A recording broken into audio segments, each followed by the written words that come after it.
മനസ്സിലുണ്ടോ മാക്സിലുണ്ട്. Max wedding centre, Pattambi, Kuttanad, Koppam and Kacheri. Koppam ഗ്രാമപഞ്ചായത്തിലെ സമ്പൂർണ്ണ സമഗ്ര വിദ്യാഭ്യാസ പദ്ധതി പ്രഖ്യാപനവും അധ്യാപക കൂട്ടായ്മയും സംഘടിപ്പിച്ചു. കൊപ്പം ഗ്രാമപഞ്ചായത്ത് പ്രസിഡന്റ് ടി ഉണ്ണികൃഷ്ണൻ പരിപാടി ഉദ്ഘാടനം ചെയ്തു. മണ്ണേങ്ങോട് AUP സ്കൂളിൽ വെച്ചാണ് കൊപ്പം ഗ്രാമപഞ്ചായത്തിലെ സമ്പൂർണ്ണ സമഗ്ര വിദ്യാഭ്യാസ പദ്ധതി പ്രഖ്യാപനവും അധ്യാപക കൂട്ടായ്മയും നടന്നത്. ഗ്രാമപഞ്ചായത്ത് പ്രസിഡന്റ് ടി ഉണ്ണികൃഷ്ണൻ പരിപാടി ഉദ്ഘാടനം ചെയ്തു. തള്ളി മാറ്റി വെളിച്ചപൂർണ്ണമാക്കി മാറ്റി സ്വയം ഇങ്ങനെ തിരുന്ന മെഴുകുതിരിയാണ് അധ്യാപകർ എന്നാണ്. അത് ചെറിയ കാര്യമല്ല. നിങ്ങളൊന്ന് ആലോചിക്കുമ്പോൾ ഈ മേഖല ഇല്ലാതായാൽ എന്താണ് ഇവിടുത്തെ സ്ഥിതി ഉണ്ടാവുക? ഈ കാണുന്ന വിഭാഗങ്ങളൊക്കെ തന്നെ ഒരു മൃഗതുല്യമായി മാറില്ലേ?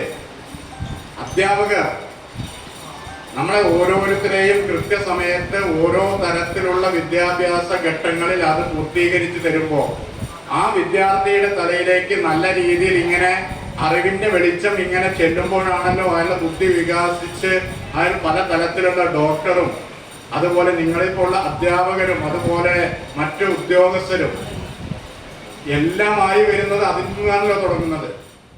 വൈസ് പ്രസിഡന്റ് കെ ബീന ചടങ്ങിൽ അധ്യക്ഷത വഹിച്ചു. PC കൺവീനർ KK ഭാരതി പദ്ധതി വിശദീകരണം നടത്തി. സ്ഥിരം സമിതി അധ്യക്ഷരായ വത്സല, K സുലൈഖ, K ശ്രീജ, ഗ്രാമപഞ്ചായത്ത് അംഗങ്ങളായ AP Ramadas, S Mini, Pattambi AEO K Baburaj, Pattambi BPO VP Manoj തുടങ്ങിയവർ പരിപാടിയിൽ പങ്കെടുത്ത് സംസാരിച്ചു. പരിപാടിയോടനുബന്ധിച്ച് മോട്ടിവേഷൻ ക്ലാസും സംഘടിപ്പിച്ചിരുന്നു. News bureau, Koppam.